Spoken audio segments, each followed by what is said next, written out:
السلام علیکم دوستوں، عورت کی دشمن عورت ہی ہوتی ہے، یہ ہیڈنگ ہے۔ یہ بتانا یہ ہے کہ ایک آدمی تھا، اچھا خاصا شادی شدہ تھا، 20 بچے تھے، گھر تھا، میڈیم آدمی تھا، مطلب غریب بھی نہیں مالدار بھی نہیں، اچھا کھاتا پیتا انسان تھا، کماتا بھی تھا۔ دوسرے نے کیا کیا ایک بار کہ ایک اور شادی کر لیا۔ اس کی بیوی جو پہلی والی تھی وہ بتا رہی ہے، جب اس پر حالات آ گئے نہیں تب یہ خود سے بتا رہی ہے کہ جب اس نے دوسری شادی کیا تو مجھے ایسا لگا کہ میرا حق حقوق بٹ گیا، میرے سر پر پہاڑ رکھ دیا گیا، میں پریشان ہو گئی، میں اس کو بہلاتی پھسلاتی بہت طریقے سے ایسے کرتا، اتنا پریشان کیا اپنے شوہر کو، ایسے کام کر دیا کہ شوہر نے اس لڑکی کو طلاق دے دیا۔ بول رہی ہے کہ مجھے اب سکون ملا۔ 2-3 دن گزرے تھے کہ میرے شوہر کا ایکسیڈنٹ ہو گیا اور میں بیوہ ہو گئی، بیوی سے بیوہ بن گئی۔ اب اس کے برے حالات شروع ہو رہے ہیں۔ عدت گزارنے کے بعد اپنا پھوپھا کا لڑکا تھا، اسے سوچا شادی کریں گے، لیکن اس نے ایک داغ لگا دیا کہ شادی شدہ ہے، اس نے بھی نہیں کیا۔ ایک انجینئر سے بات چیت چل رہی تھی، سب سیٹنگ ہو گیا بات چیت، لیکن وہ کہہ رہا ہے کہ اس کی بیوی تھی، وہ کہنے لگی کہ وہ بھی شادی شدہ ہے، ایسی لڑکی سے شادی مت کرو، کمارا سے کر لینا، وہ بھی نہیں کیا۔ ایسے کرتے کرتے میری بیٹی کی شادی کی عمر ہو گئی، بھائی لوگ بھی گھر سے نکال دیے، مانگنے کھانے پہ مجبور ہو گیا۔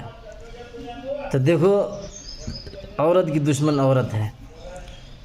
کوئی عورت لڑکی لاچار ہے، بے بس ہے، تو اس کی مدد آپ ایسے بھی کر سکتے ہیں کہ اپنے شوہر کو بولیں کہ بھائی اسے شادی کر لو، صرف اس کو 10 روپے خیرات دے دینا، صدقہ دے دینا، یہ مدد نہیں ہے۔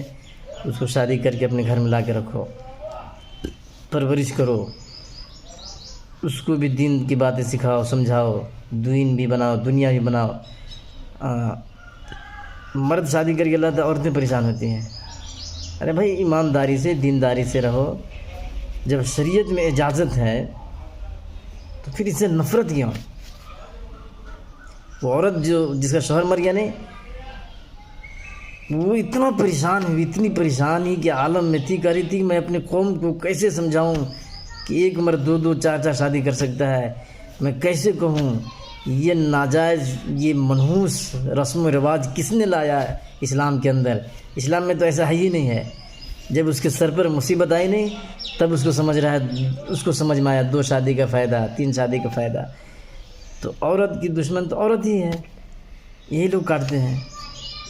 مرد لایا تھا شادی کر کے، اس کو مزاج صحیح کرتا کہ بھائی ٹھیک ہے، 2 شادی کیا، شریعت میں جائز ہے، تو اس کا بھی حق ادا کرو، میرا بھی حق ادا کرو، ایمانداری سے اس کو بھی پرورش کرو، اس کو بھی کھلاؤ۔ مرد کے اندر ہمت، طاقت ہونی چاہیے۔ اب مرد ہی تو یہ کام کرے گا، جو مرد نہیں ہوں گے وہ نہیں کر پائیں گے بیچارے۔ لیکن مرد کے اندر اتنا صلاحیت رہتا ہے، کرنے پہ اتر جائیں تو کر سکتے ہیں۔ ایمانداری سے، دونوں سے محبت، پیار سے، الفت سے رکھیں، پالیں، پرورش کریں، عزت کی حفاظت کریں۔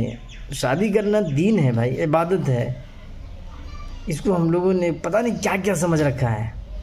شادی کرنا عبادت ہے، عبادت۔ شادی شدہ آدمی ایک فرض نماز جماعت سے پڑھے تو 27-28 نمازوں کا ثواب ملے گا۔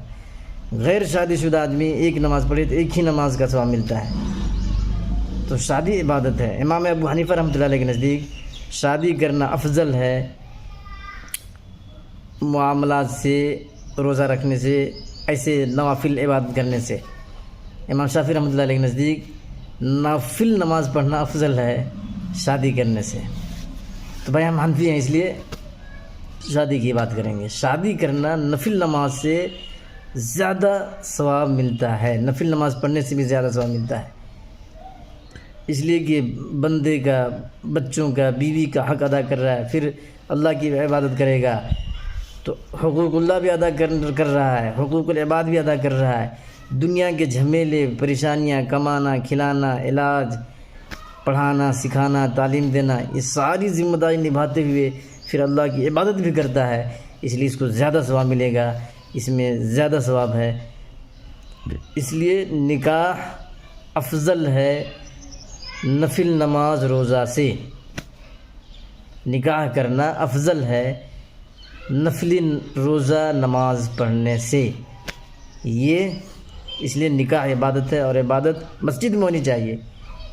ہم لوگ عبادت سمجھتے ہی نہیں ہیں، ہم لوگوں نے اس کو کچھ اور بنا دیا ہے۔ تو نکاح جو ہے عبادت ہے، سمجھ رہے ہیں؟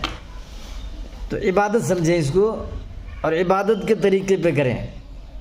یہ نکاح اللہ کا حکم ہے، نبی پاک صلی اللہ علیہ وسلم کا طریقہ ہے، یہ دین ہے۔ دین تو اسی کو کہتے ہیں جس میں اللہ کا حکم موجود ہو اور حضور پاک صلی اللہ علیہ وسلم کا طریقہ موجود ہو، یہ دین ہو گیا۔ لیکن ہم لوگوں نے اس کو دین نہیں سمجھا، ہم نے کچھ اور سمجھ لیا ہے۔ دین ہے میرے بھائی، دین۔ اس لیے جتنا حکم ہے، جتنا آپ کے اندر اوقات ہے، اتنا کام کریں۔ اللہ تعالیٰ ہم سب کو سمجھنے کی، عمل کرنے کی توفیق عطا فرما دے، آمین۔